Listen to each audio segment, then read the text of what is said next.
देखियो क्लास 12वीं का जो मैथिली है जाहि में एकटा चैप्टर छे ललका पाग।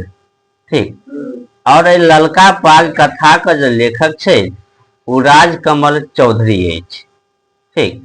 आइ हम जनबाक प्रयास करे छी कि ललका पाग कथा के सारांश की हेतै। ठीक। चलो कहे छे ललका पाग कथा के रचनाकार राजकमल चौधरी है।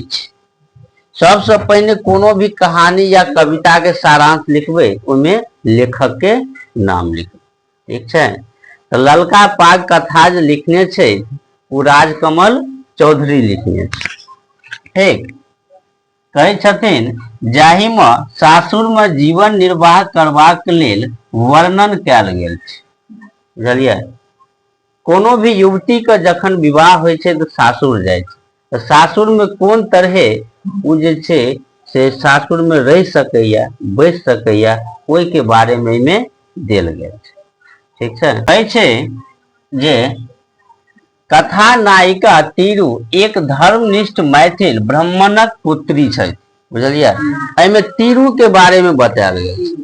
तीरू एगो लड़की के नाम छे। बुझलिए वो तीरू जे छे एगो ब्राह्मण के पुत्री छे। ठीक है। चल आगे कह रहल छे बचपन में ही बचपन में ही पिता स्वर्गवासी भ गेल अछि। कोनो दुर्भाग्य से हिनकर पिता जे छे बचपने में स्वर्गवासी भ गेल छे। ठीक। आगे कह रहल छथिन जे पिताक स्वर्गवासी भेलाक 11हम वर्ष के पश्चात भाई झिंगुर नाथ झा गाम आबैत छथिन। तीरू छे ना तीरू के भाई के नाम छे झिंगुर नाथ। बुझलिए वो गांव से बाहर रहे छथिन। ठीक है। गांव से बाहर रहे छथिन तो जब पिता हिनकर मर गेलखिन तो 11 वर्ष के बाद एले। बुझलिए आ तीरू के विवाह चंडीपुरक राम सागर चौधरी के सुपुत्र राधा कांत से होइत अछि। हुनकर भाई एले तीरू के विवाह कतऽ केलकै तो चंडीपुर गांव रहे राम सागर बुझलिए चौधरी के पुत्र रहे जकर नाम छले राधा कांत। यानी तीरू के विवाह केकरा संगे भेले राधा कांत संगे। बुझलिए कह रहल छथिन जे सासुर आबि तीरू बड़ प्रसन्न छल। तीरू जखन सासुर एले वो जे छे बड़ प्रसन्न छले बड़ खुशी में की। आगे कहे छथिन तीरू प्रसन्नता के एक कारण इहो छला जे घर पाछुआर में एक गोट बड़ा पैघ बाड़ी छले। बुझलिए तीरू के जे छे एगो घर के पाछा में एगो बाड़ी रहे। बुझलिए बड़ा पैघ बाड़ी रहे उनका नीक लागे चले एगो बाड़ी छे। साथ साथ पछवाड़ा में बड़की टा पोखरी छले माने एगो पोखरियो रहे। बुझलिए आ बाड़ियो रहे उनका घर के पाछा में तो उनका नीक लागे छले। यही तरह कहे छे जे तीरू अपन सासू से हेलबाक बात कहे छे। तीरू जकर विवाह भेले ना वो सासू के कहे छे जे हम ओई पोखर में नहा सके छी। हम जे छे माने तैरल आबैया हमरा हम हेलना चाहे छी। बुझलिए पोखर में नहाय चाहे छी। नव नव कन्या रही तो ओकरा केना जाय देते। बुझलिए तो सासू मना कर देलखिन। सासू जे छे हुनकर कहलके मना कर देलखिन मुदा तीरू सासू के बात नहीं मानलक। बुझलिए तीरू जे छे वो अपन सासू के बात नहीं मानलक। बुझलिए मना केलके जे नहीं नहायला। भोर होइत होइत सगरो गाम हल्ला भ गेल। मान लिया कोनो काम होय छे तो पूरा गांव धीरे धीरे बुझ जाय छे। तो भोर होइत होइत पूरा गांव हल्ला भए गेलै जे कमलपुर वाली कन्या पोखरी में नहाइत रहे। बुझलिए वो कन्या जे छले कमलपुर के की तो कहे छे जे नव कन्या नहेलकै तो पूरा गांव में हल्ला भए गेलै जे ई कन्या छे पोखर में नहाय छले सौंसे हल्ला गल्ला हुआ लगे। यही बात पर सगरो गांव टिप्पणी होमे लागल। सब गांव ओकरे चर्चा करे लागल की। तीरूक बात से बुझलिए तीरूक बात से राधा कांत बड़ दुख छले। राधा कांत हुनकर पति छले ना उनका बड़ दुख छलै तीरूक बात जे रात में जखन राधाकांत तीरू से पोखरी में नहेबाक बात पूछलकै तो तीरू साफ नकारात्मक उत्तर देते।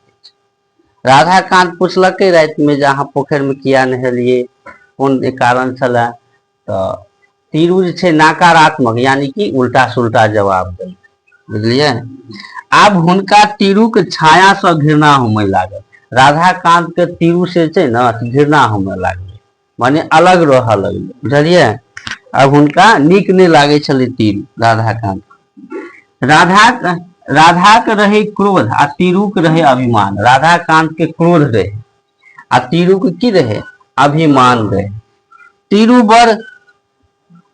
बड़ सोझ छलै। तीरू की छलै बड़ सोझ छलै, चुप्पे रही सब किछु सही छलै, अपन चुपचाप रहि क आ सब कुछ सही छलै। जे ओ भोरे उठ क स्वामी आ सासुर ल चाह बनावथी। भोरे उठ क अपन सासुर ला स्वामी ला चाय बनबै छल।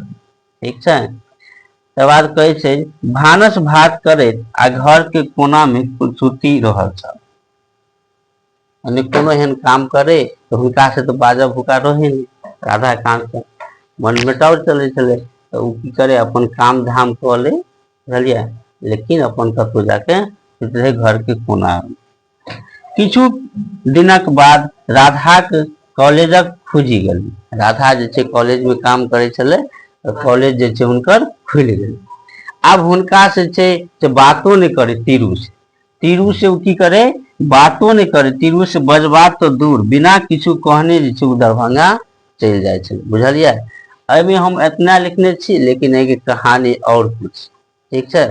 जखन मन मेटाव भ गेले तकर बाद जे छै से हुनकर एगो गांव के रहे पड़ोसी, उ जे छै सतमे रहे, उ जे छै से दोबारा विवाह करे ले चाहे। बुझलिए। किनका राधाकांत के। किया तो तीरू से आप बजवा भुकवा रहे नहीं, तो उ जे छै बहुत देर ओकरा मनेलखिन। तब राधाकांत जे छै गेले कहे ले तीरू के। हुनका साहस नहीं हुई छले जे हम हुनका जाके कहबे। तो तीरू के गेले कहे ला जे हम जे छै दोसर विवाह क रहल छी, से एमे अहाँ के की विचार है। तो तीरू कहलके जब अहाँ के छै जे यह अहाँ के भाग में लिखल या जे दूगो विवाह करी, अहाँ कह सके एमे जे छै हम की करब। वह ललका पाग रखने रहे, हुनका दलके तीरू कानऽ लगले। तकर बाद जे छै फिर राधा तीरू के मिलन। बुझलिए। तो ई छल ललका पाग कथा सारांश। ठीक।